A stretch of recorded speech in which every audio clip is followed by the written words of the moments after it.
برطانیہ میں south port میں 3 بچیوں کا قتل ہوا تھا اور پھر اس قتل کے حوالے سے پھر بہت سارے جو ہے وہ لوگوں کو گرفتار کیا گیا تھا. حکومت نے بڑا سخت ایکشن لیا تھا اور اب وہاں پر ہوا یہ ہے کہ سینکڑوں افراد کو جب گرفتار کیا تو حملوں میں جو قیدی ہیں ان کو رکھنے کے لیے جیلوں میں جگہ کم پڑ گئی اور اس مسئلے کے حل کے لیے برطانوی حکومت نے قیدیوں کی تعداد کو کم کرنے کے لیے ہنگامی اقدامات شروع کیے. ورچوئل جیلوں کی کچھ بات ہو رہی ہے وہاں پر اور یہ معاملہ ہو رہا ہے کہ جی بہت سارے لوگوں کو قیدیوں کو رہا کر دیا جائے, ارلی جو ہے ان کی رہائی ہو جائے.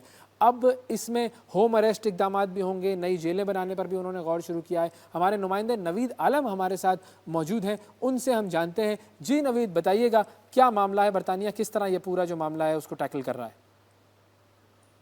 جی اویس صاحب, جیلیں کم پڑ گئی ہیں اور قیدی زیادہ ہیں, اس لیے برطانوی حکومت نے یہ فیصلہ کیا ہے کہ وقت سے پہلے قیدیوں کو چھوڑ دیا جائے. چند ماہ پہلے بھی کچھ قیدیوں کو چھوڑا گیا تھا. اب 1100 قیدیوں کو جنہوں نے 40% اپنی سزا مکمل کر لی ہے ان کو وقت سے پہلے رہا کر دیا جائے گا. لیکن اس اسکیم سے جو سیریس اوفینڈرز تھے جیسے مرڈر, ریپ یا سیکشل اسالٹ اوفینڈرز تھے ان کو نہیں چھوڑا جائے گا.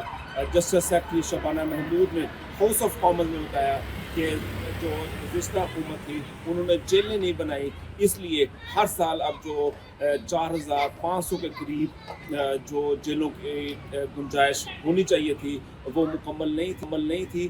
انہوں نے یہ بھی بتایا کہ اب مزید جیلیں بنائی جائیں گی. اس کے ساتھ ساتھ حکومت ایک اسکیم لا رہی ہے جس میں کچھ قیدیوں کو گھروں میں رکھا جائے گا, یعنی کہ ہاؤس اریسٹ کر دیا جائے گا اور ان کے اوپر ٹیگ لگایا جائے گا.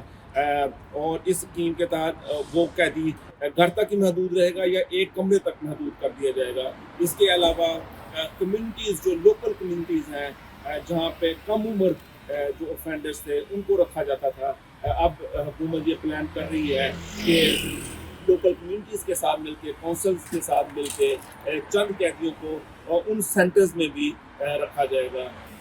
شبانہ محمود نے جسٹس سیکرٹری جو ہیں برطانوی, انہوں نے کہا کہ آئندہ چند سالوں میں ہم ایک نئی اسکیم بھی لا رہے ہیں جس کے ساتھ جس کی وجہ سے مزید جیلیں بنائی جائیں گی تاکہ اس ہم جو پریشانی ہے اس وقت حکومت کو اس سے نکلا جا سکے.